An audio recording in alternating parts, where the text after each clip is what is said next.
So a couple things that you need when starting off. This is a 25-inch finch cage. It has a thick bin bottom, plastic bottom, which is my favorite type because it holds in seed and mess and waste. As you can see, I also have a skirt around it. This also just helps to mitigate a lot of the mess. I also just find them easier to clean and maintain.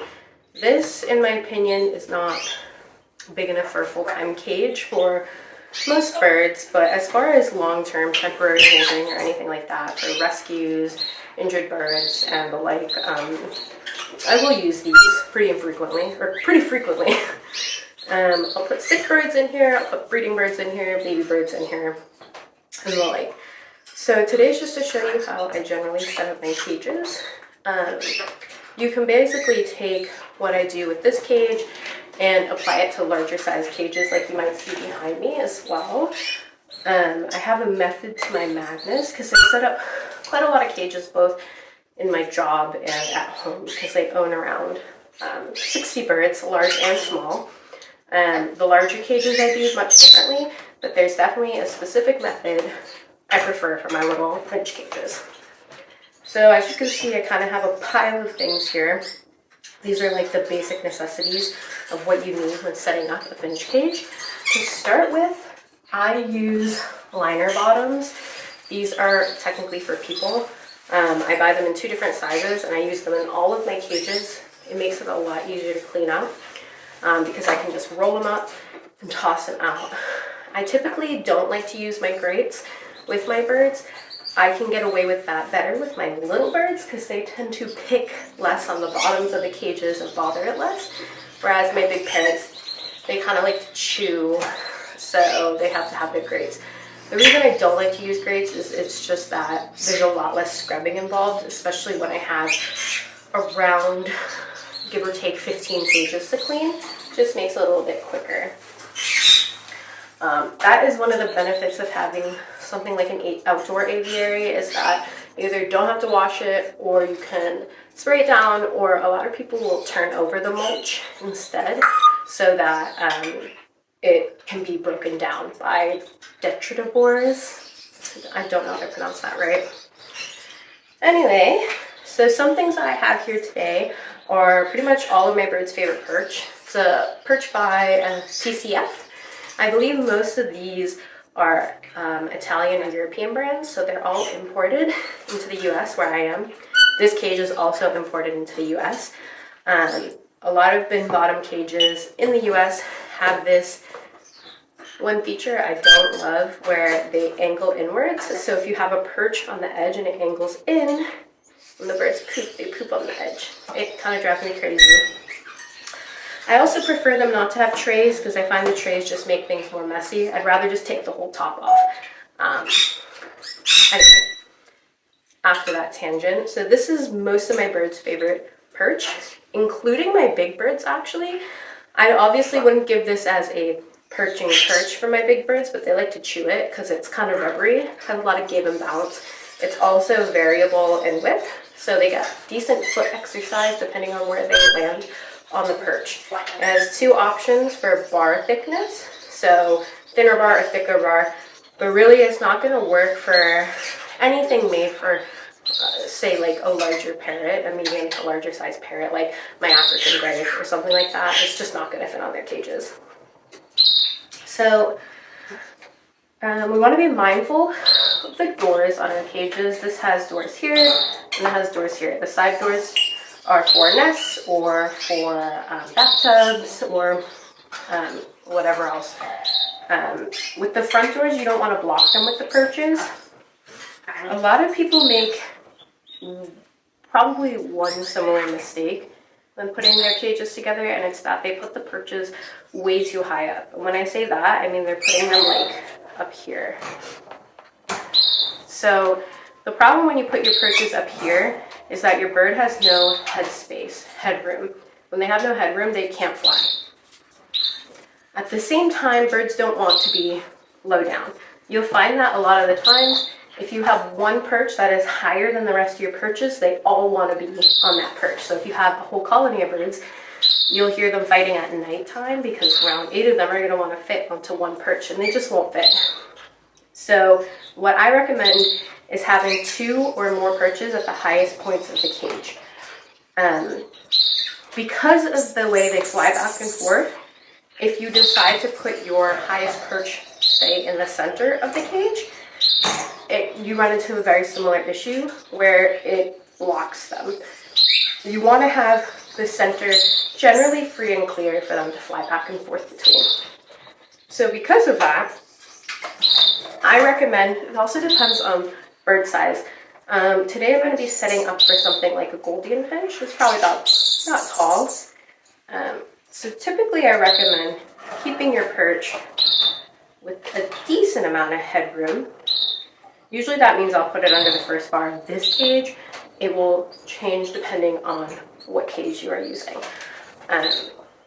I wouldn't put it this high, for instance. I think this is too high. I might put it here. This gives them about this much headroom for a bird that is about this big, so it gives them space to lift up and take off and move across the cage. Now, because I want them to be able to get as much exercise as possible, I'm going to put the 2 highest perches as close to the very ends of either side of the cage as they can.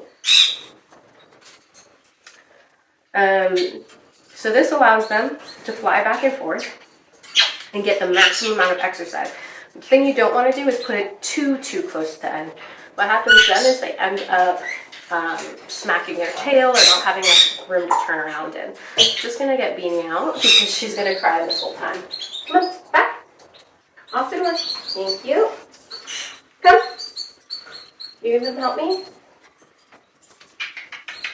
You going to come help me? Alright, so we have our 2 most important perches in place now, in a location where they can go back and forth easily without knocking their head. Now, a lot of old-time breeders would recommend just putting 2 perches and that's enough for exercise.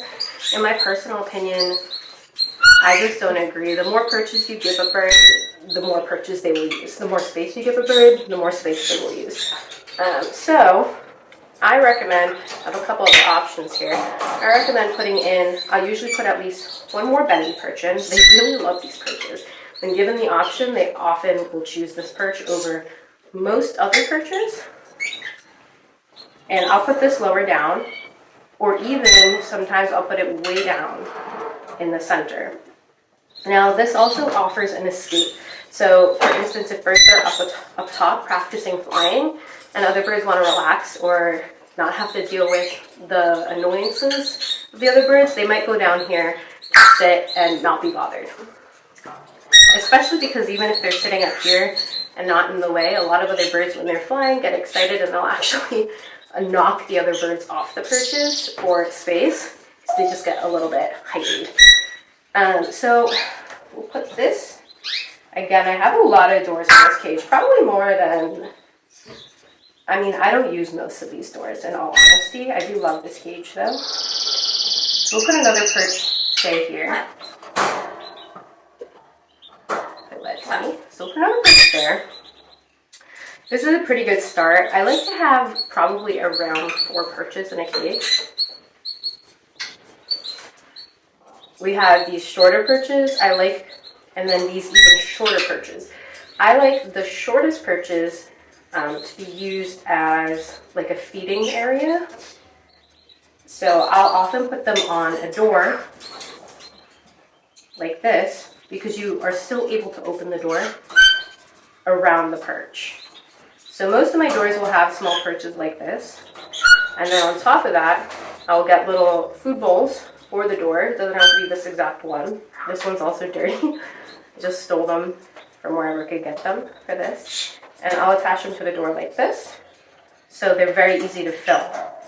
So now I can open and close the door and fill these without really going into the cage or bothering the birds too much. Usually I'll put 2 of these bowls, and one will have egg food for molting season or for maybe once or twice a week. And the other usually will have mineral gray in it. Otherwise, I'll put other sorts of goodies and snacks. I'll put veggies, or I'll put fonio patty, or maybe even a little bit of spring millet in there. Some other accessories for the cage we have is a clip. Clips are usually used for cuttlefish bone. You can also use them for, you know, any other snacks, spray millet and things. I typically don't put spray millet in these because I am in an apartment and I just try to keep as much mess off of my floor as humanly possible. So typically, this kind of clip you can screw into the door the same as the perches. And I'll usually put that near the low perch, one of the low perches. Like this. I just got these clips off Amazon, and I bought some from my local bird store, but I actually prefer the ones on Amazon because they offer 2 different sizes for width of the bars. So once it's in, you can just reach into the cage and you can clip things in. And usually I'll put cuttlefish bone on top of the mineral grit. Depending on the bird, depending on the season, depending on their mood, they either prefer the cuttlefish bone or the mineral grit, or they'll go back and forth between the two. So for cage setup, I'll have those as well. Typically, I'd like to have at least 1 natural perch in the cage. These are my favorite natural perches. I have them in all of my bird cages, from the parrots down to the little tiny finches. And so this would likely also end up near the center of the cage, center bottom middle-ish. I might even have put it in from the other side. In all honesty, I like to have my perches attached to the front as much as possible because it just makes maintaining them, maintenance on them, a lot easier because they're easier to access, to clean. Are you having fun? I'll put it here. One thing you do want to be careful of when putting your perches in is that you don't really want them overlapping because the birds will poop on them. They'll get poop on them either way, but I prefer to keep the majority of the poop that I can off of the cages when possible. Like that. And then I might sprinkle around a couple of these perches, small perches elsewhere, like perhaps putting one maybe over here. So the most important thing is that you have your tallest perches on the outer edges. You don't have them too high so they have enough headspace. Then all your lower perches go down towards the center, and that they are not overlapping. So I have some extra perches here. Normally, if I'm really short on perches, I'll just use all of these guys instead. Usually that's temporary. I rearrange my cages fairly often. So my preference when setting up things like the food are to use these clean feeders. I just stole this out of one of my cages, so it's already full, as you can see. The birds learn how to eat out of these pretty fast, and once one learns, the rest quickly follow. If you're worried about your bird figuring this out, a lot of the times I'll cut off a little piece of spring millet and I'll place it inside. They get curious and they go in there, and eventually they'll find the food area. What happens is they stick their head in, they eat out of the trough, and then over the holes, there's a grate here, and it falls down into this drawer that you can pull out and dump, which I'm not going to do right now because when I pull this out, there will be a mess on my floor. So I prefer to do that over the trash can. So typically, with this type of feeder, I like to stick it kind of like right outside the door. Now, sometimes it has clips for both the inside and the outside. I prefer outside because it's easier for me to change it. I say that, but not all my cages have it on the outside. Sometimes I'll put them on the floor, on the inside, in bigger cages. So, those can sometimes not feel too secure. So, I have little spring-loaded clips that I often will put on here and stretch around the back just to make sure it's really on there. I'm not afraid of the birds knocking it off, but I'm really clumsy, and some of my canary and finch spaces could be kind of crowded. So I totally would knock them off, and I have knocked them off. It's quite a big mess, and it can be kind of a waste, especially if it's full of clean seed. So I'd set this up here, and you kind of want to make sure if it's up off the ground, especially in a cage like this, that you're putting your perch nice and close so that they can reach in with just their head. I might even go a little closer because they're like cute little guys. A lot of the times they're not afraid to just go sit inside the feeder. So, you know, it's probably not super necessary that I make this close. You know, but it is what it is. And then I might add a second perch or something like that. Maybe I'll just put it even more. This is the part that I don't like about these doors, is that they're kind of right in the way of where I personally prefer to put perches. So I might do that and just have one door. A lot of the times these European cages are designed with small doors so that, you know, when you're going in and out, it's harder for the birds to escape.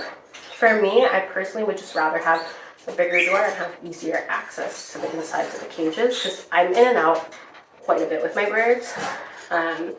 And I find they get used to me because of the species that I keep. It depends on the species and the individual birds.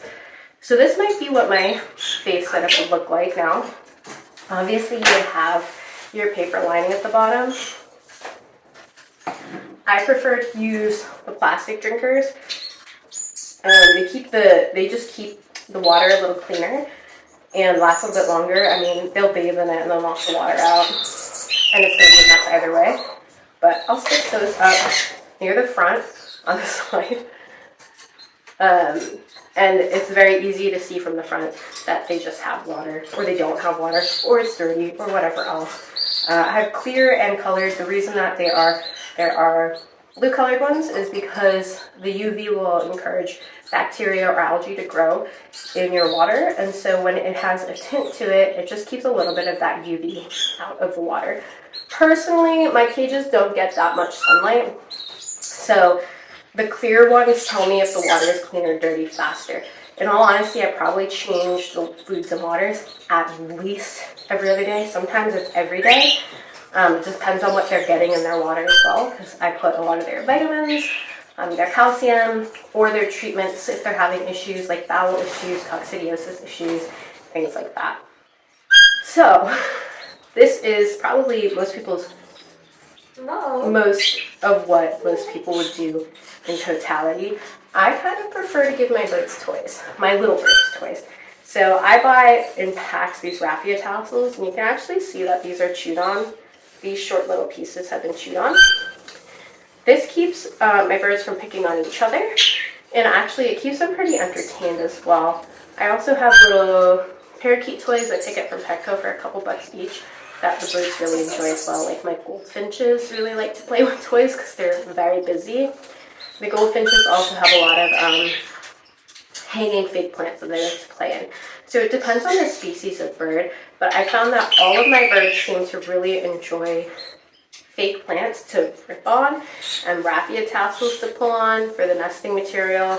My really hormonal birds, like my canaries, when they go into season, they'll pluck up the bottom of this. Actually, they'll pull up the soft parts of this. They have a method to their madness. They'll take nesting material around the outside edge of the nest, and then to pack the inside, they'll pull up the soft parts of this. It's funny because every single one does it the same way.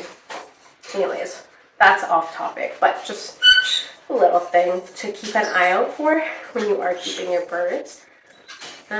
So I might stick this. Oh, I completely forgot I did that. That's what I mean. That's the issue with this. Like this, if this annoyed me enough, I'd probably end up moving it one way or another. And you don't want this up in the middle of their space again, because it'll get in the way of them flying around. So I usually put this on the edge, and I always make sure to screw the screw shut because I don't want anyone to get their beak or their foot or anything stuck. And here's the little. So these are often used for like hamster drinkers, I think, but I'll use them to like hold the feeders on, or just little maintenance things like that. They come in handy. Just be careful with your bars because they will scrape paint or powder coating off if you're not careful. So this sort of cage makes it pretty easy to maintain. You have to clean it. I just take up the whole base and I give it a vacuum and then I give it a wipe down and a wash. If the perches are really bad, I take them all out. I'll throw them in the sink for a soak and give them a wash. And this is how I keep my birds. It's as low maintenance as keeping birds can be. There are obviously other aspects that go into keeping your birds, like vitamins, diet, and what birds can be kept together and what birds can't be. But as far as a basic setup goes, this is about how I would personally do it. If you have a cage with a lot of birds in it, and a shorter cage, or a cage with no base bottom, you can even put these perches as far as maybe 2 inches off the ground. It just gives the birds another option than being on the floor. If you put a perch low down, they would rather be on the perch than on the floor. If you have no perches low down, then they will be on the floor. And they will be in the coop, and they'll be getting into things. They'll do that either way, but you know, more options means they're not down there as much. Yeah, so if you guys have questions about anything, please let me know, and I'll try and clarify. If this has been helpful or informative in any way, let me know, and I will try to make some more videos in the future. I'm really new to this, so if there are any issues or things that you think need more clarity, please let me know. I know I tend to ramble because I have a lot to say about everything relating to birds, but I do hope this was informative. Thanks, guys.